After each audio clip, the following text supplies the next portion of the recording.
Hey, this is Carrie Ann Michelle. Today, my guest is Alaina Schwartz. We talk about why self-care is really self-love, binaural beats, and following your energy.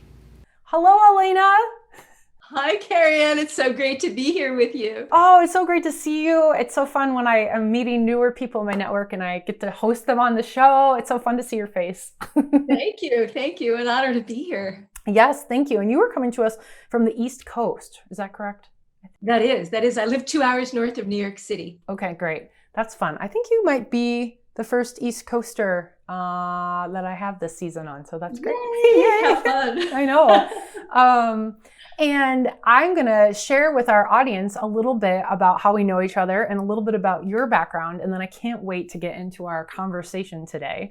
I know one of the things that's really fun about how we met, so we're newer acquaintances, but this is sort of the magic of LinkedIn, where you were reaching out. You are kind of, I would say, a power connector. You're very, very good at networking, and I reached out to connect with a nice note, and then I wrote you back, and then we set up a time to chat, and then from there, you ended up inviting me into what's called the LinkedIn Engagement Pod. So we're creating content in a group of other entrepreneurs, and we've gotten to know each other, I think, so much through our writing and our videos and our content.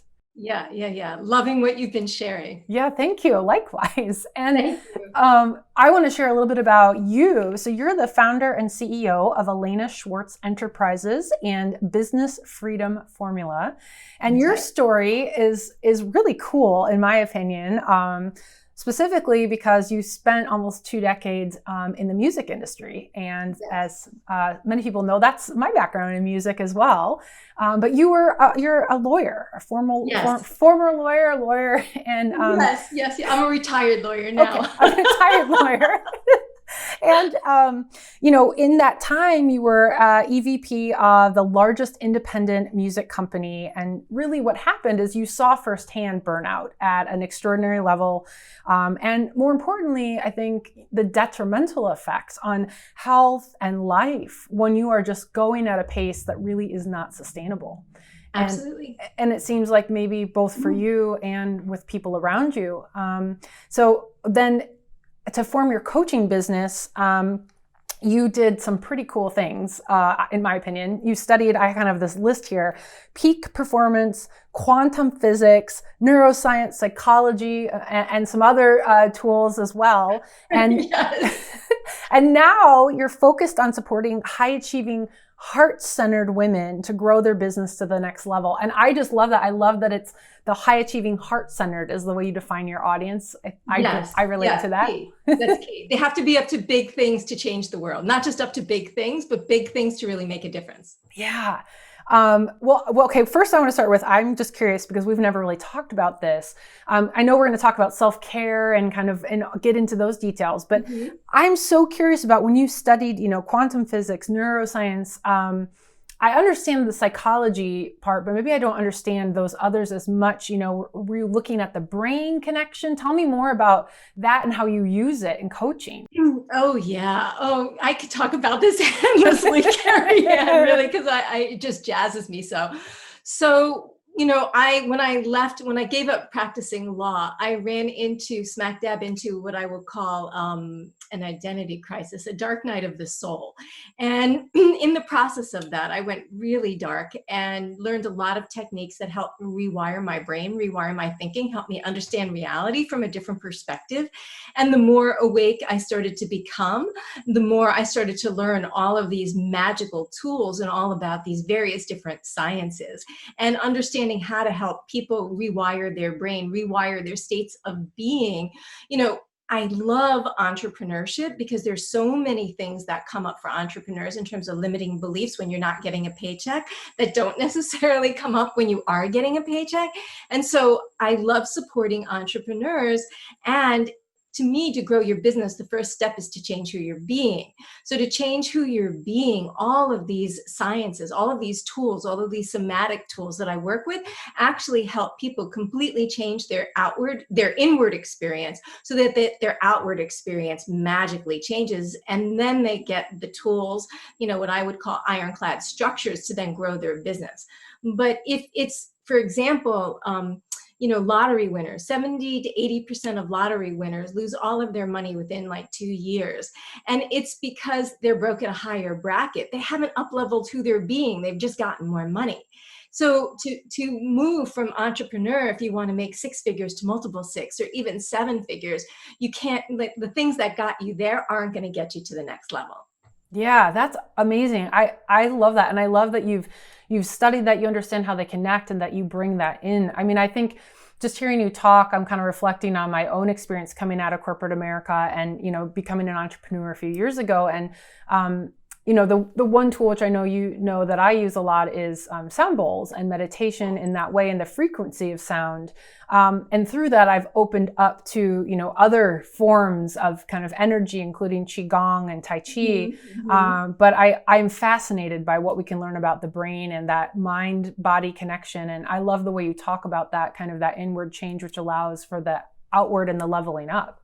Yes, absolutely. Absolutely. And I love what you do too, because to me, there are so many ways to access that same point. And the point that you're raising is it's about energy, right? Because we are actually, as beings, only made up of 0.00001% matter.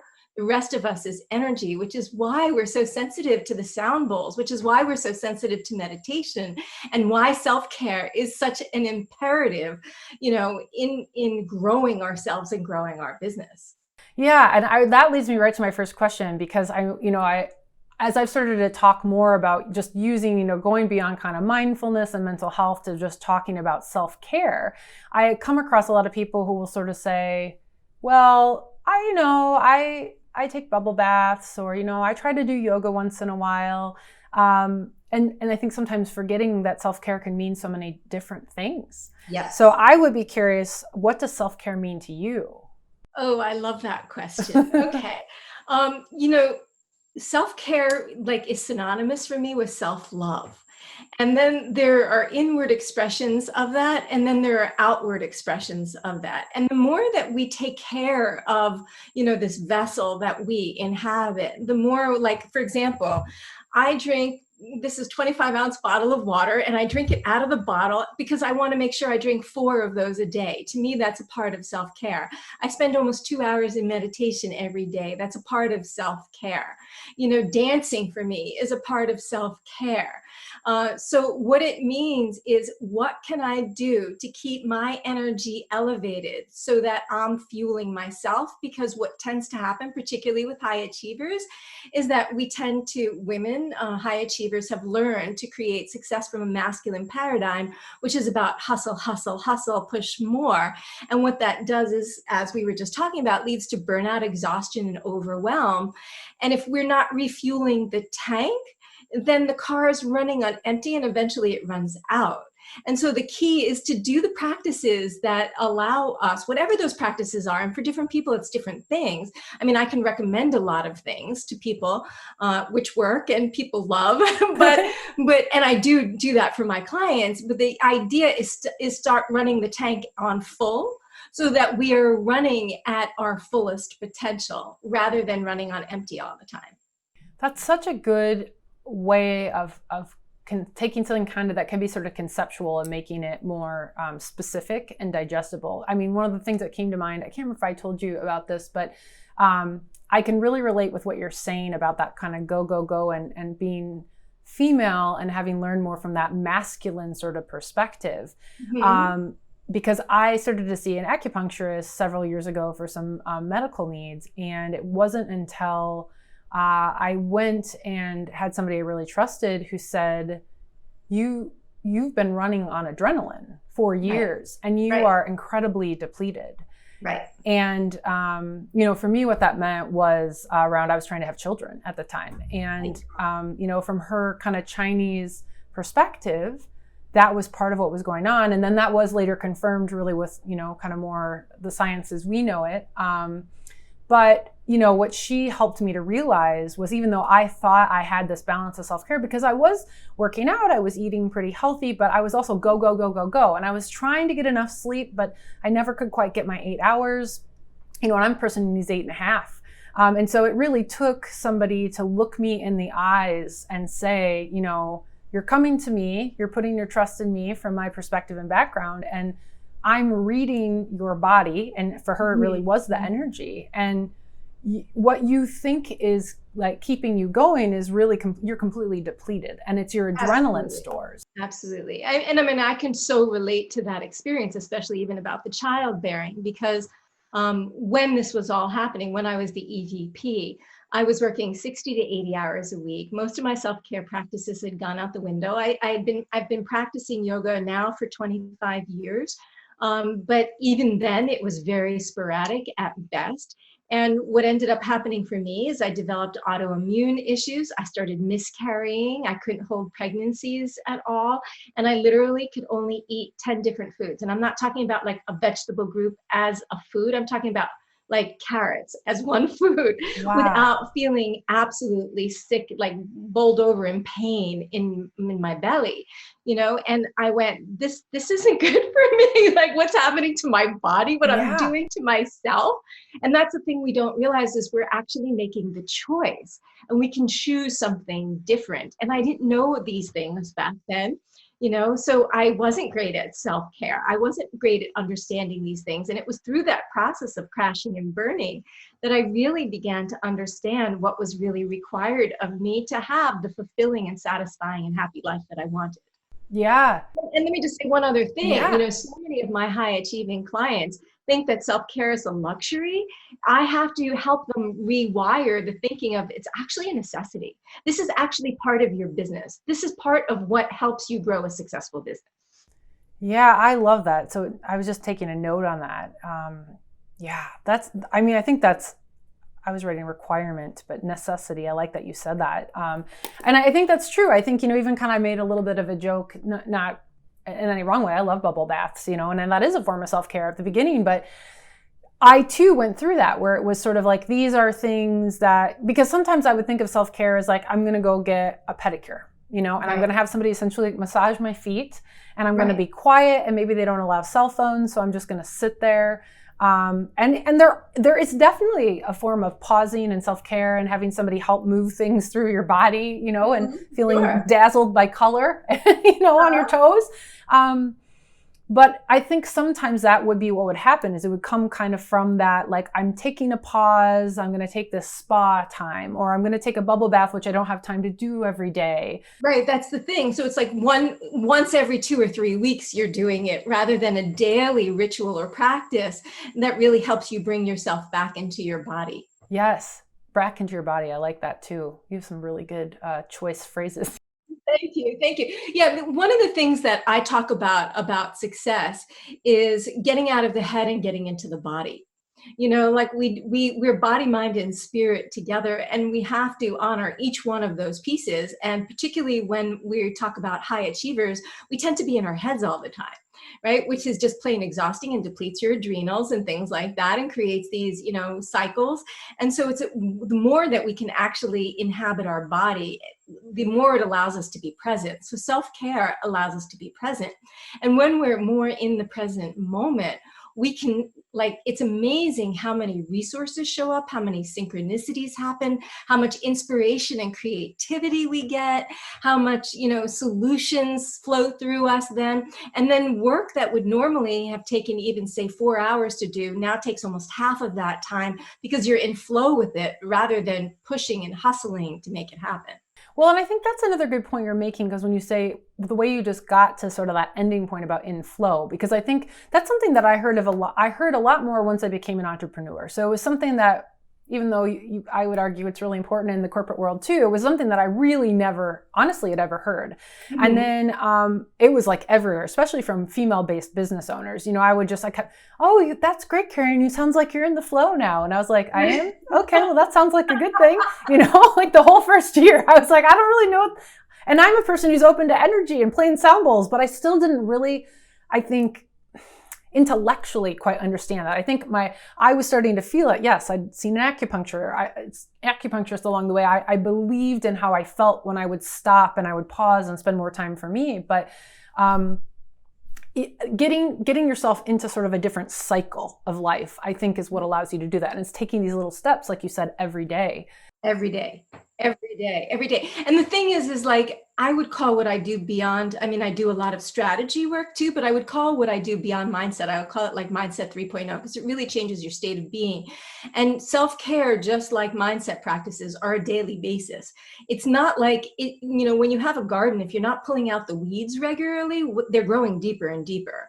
And so you really have to be getting in there and tending it and loving the garden and making sure it gets watered, as well as pulling out those weeds.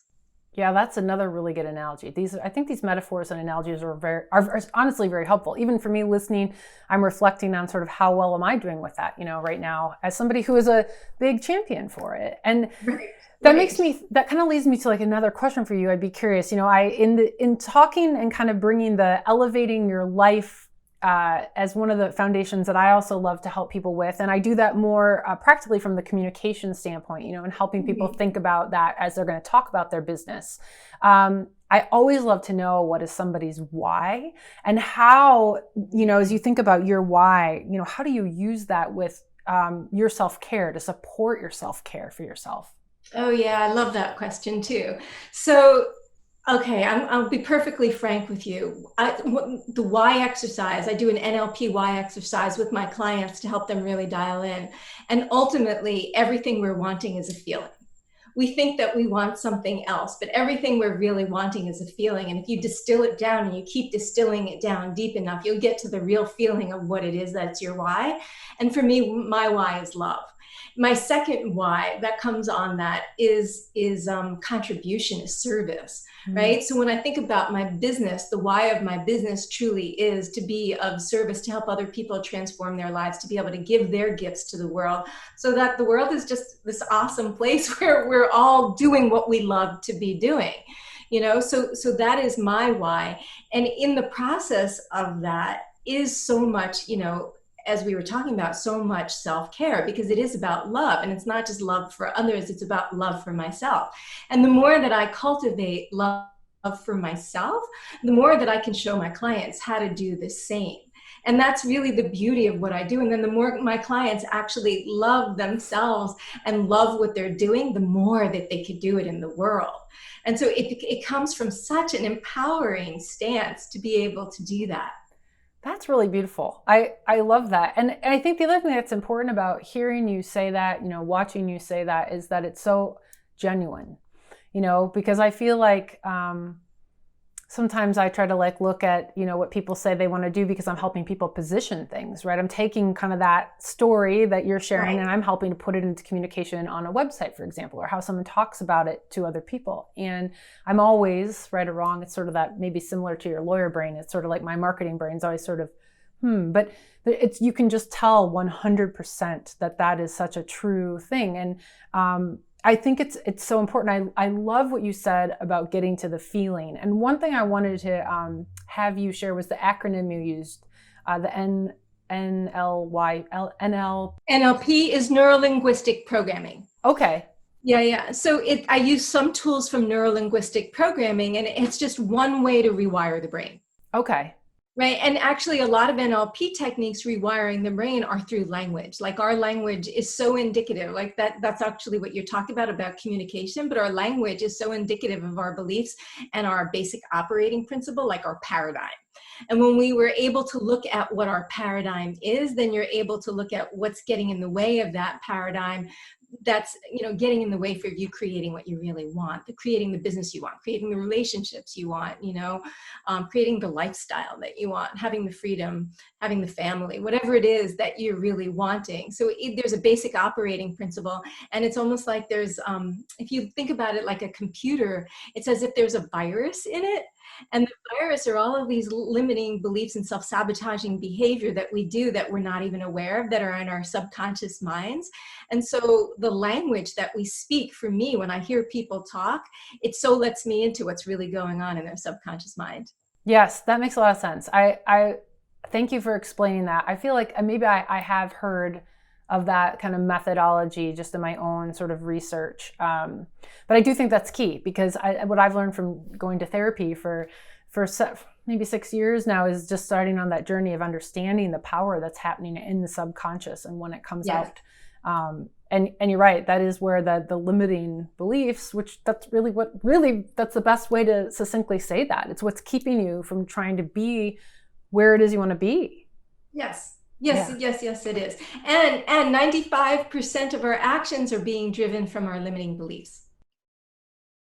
95% of our actions are being driven from the subconscious mind, which is 1,000,000 times more powerful than the conscious mind. So what you think that you want in your life and the actions that you think you're taking, you're only driving 5% of really the whole show. That's a really good reminder. For me, I'm a person that when I can visualize data, that really helps me to understand. So thank you for saying that, because it's even though conceptually I understand, it's like that really helps. So as we're thinking about self-care and, we kind of think about everything you've been sharing, I think one of the things that is, it's a challenge for me right now is just the time we're living in, and it's a time of, as I would just call it, uncertainty, a global pandemic in big cities. I'm downtown Chicago. We've had a lot, not just with, peaceful protests, but with riots and with things that frankly make your neighborhood feel scary. And for me, what I find is pretty much every day I'm kind of right here, and one little thing can kind of tip me over right now, because we're in a different time. And I would be curious for you, has your practice or routine around self-care, it sounds like you have a lot of great tools to pull from, but have things shifted for you during the last few months? Yeah, they have. It's interesting. I probably meditate more, but exercise less. And that's really a big one, because I was going to yoga classes in the gym. And now I do some virtual yoga classes, but it's not quite the same. And my motivation to get my body moving, first of all, I've always worked at home. So for me, being able to go out and go to the gym or go to a yoga class was like my way of connecting with society, my way of getting out of the home that I spend so much time in.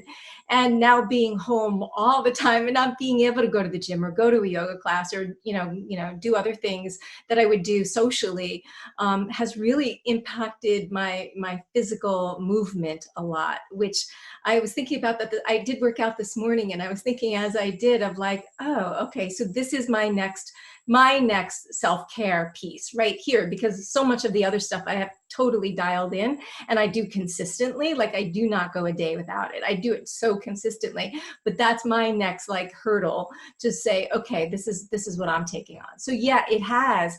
And what I find is it's so easy with what's going on right now to get taken out of, like what you were talking about, the winds of change come and you're just kind of blown off.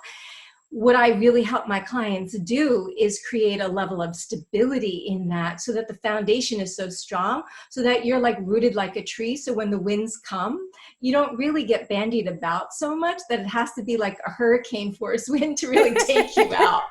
And when I do that, you can tell I love analogies. Yes.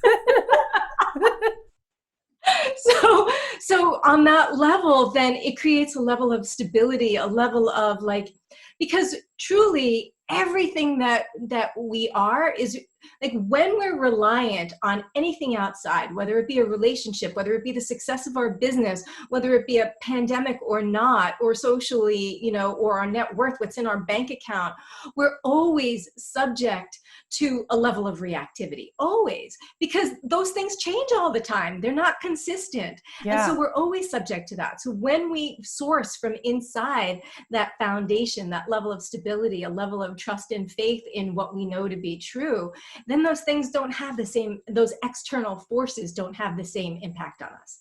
Yeah, that's a really, I like those analogies about nature, but also that's a really great explanation And as you were talking about, I think it's great that, there's constant sort of reassessment of what do I need, what will help me now. And for you, that was, maybe finding a way to bring your workouts and your physical movement back in at a more substantial level. Have you been using any sort of new digital tools or classes or workshops, or have you come across articles? Yeah, I do. I mean, it's so funny. Since October, I've been following guided meditations. So the meditations that I follow are guided. I go through, like, I've meditated for so long, and I go through various different stages of what I want to meditate and listen to and do. Sometimes I listen to binaural beats, but these have been guided meditations. They're quantum meditation. So they take you out into the quantum realm, which is really interesting. That sounds cool. Yeah, it's really cool. It's really cool. And then I have also been doing some online,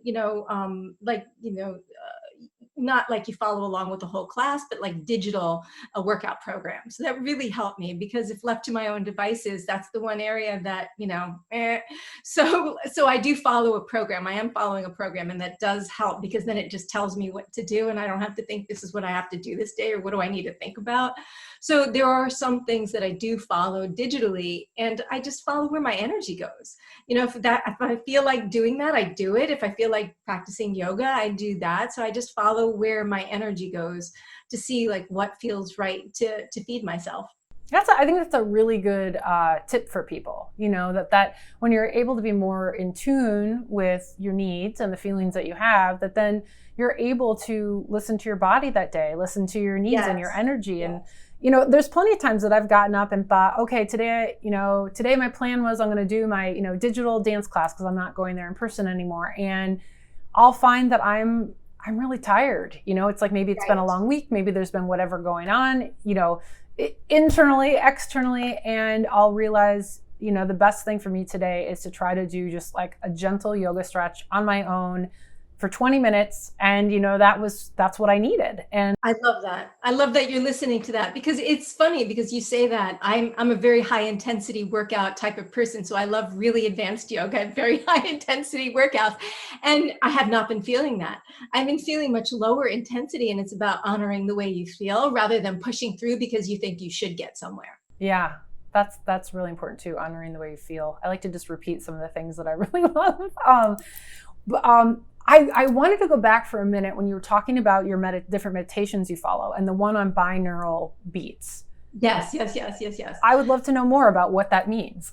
Yeah. So binaural beats, what they are they're sound waves. This is like right up your alley. They're sound waves that actually synchronize the hemispheres of your brain, so that you create more coherence in your brain. When your brain is incoherent, you're incoherent. And what ends up happening through stress responses is that our brain, almost like areas of our brain, separate, and there's different firing of different neurons going on in different parts of the brain, but there's not a cohesive unit. They're not all talking to each other. It's like separate communities. It's almost like there's been like a family feud, and there's different pieces of the brain that have like separated from each other, don't want to talk to each other. And so one of the things that binaural beats do, which actually the sound bowls does as well, is it actually creates brain coherence. So all those parts of the brain start really talking together, so that your brain can move out of the sympathetic nervous system into the parasympathetic nervous system, and then actually feel much more relaxed. And, I would say even inspired and productive as a result of doing that. So binaural beats actually are, they're waves that you listen to, so that you're getting a different beat in each ear. Okay. Thank you for explaining that. I think I've encountered that one time. One of my friends is a dentist, and she uses a really cool science to help people calm down before they have a big, maybe dental procedure. And it uses the binaural beats as a part of that package. And, that's fantastic. But I really appreciate you sharing that and talking also about how it comes back around to the sound bowls, because I think that's absolutely right. And the output I hear from people, is less about really understanding what's happening, other than the physical response is that the body and the mind are just, leveled down. They've released. Yes. You've been able to relax the nervous system so that you move into the parasympathetic nervous system. And the truth is that, like when you think about this, if you are literally, let's say you're in the woods and you're being chased by a wolf or something like that, what are you thinking about? Are you thinking about what can I learn or how can I solve that problem? There's nothing else you can think about of like, how can I get away from what's chasing me? And so we don't realize it, but the stress response is doing that to us on a chronic basis. Like 70% of most people's time is spent in a stress response. And so that's why they're not able to really put their attention and focus or energy into what they want to do because they're so stressed out. So doing what you do helps relax people so that they can move into a more aligned state. Yeah, I think that's a really great way to put it too. And I'm going to kind of conclude us today with that idea of moving into a more aligned state. And one thing I'd love to know is anyone who's listening or watching this, if they're loving what you're saying and they're curious about, how to work with you as a coach. I saw that you have one-on-one group programs and then also sort of like a VIP sort of intensive. Should they just go to your website, or is there another way to learn more about you and your? They can go to my website. The other way that they can learn about me, my suggestion would be to reach out to me. And the same way you and I kind of connected is like, let's reach out, connect, have a quick phone call and see if there's, if it feels like it's a good fit for us to, work together and talk about what that might look like. And, that's because I'm such an in-person person, like I really love talking to people. So I don't know if they feel that energy necessarily. I mean, people can check out my website, sure, but I don't know if they feel that energy necessarily of like, oh, is this something that really feels like it's right for me? So we jump on a call and spend 15 minutes to see, does this feel like we'd like to have a further conversation? That's great. Thank you. Yeah. And we have all of the relevant links here with all of our video and podcast information. So awesome. People will know where to click. Great. Well, thank you so much for joining me today. This has been a fascinating conversation. I've loved especially bringing in some of the science behind a lot of what we're talking about and these really great takeaways we've had around following our energy and aligning our kind of inner selves. So thank you again for making time. Thank you so much for having me. It's been such a pleasure being here.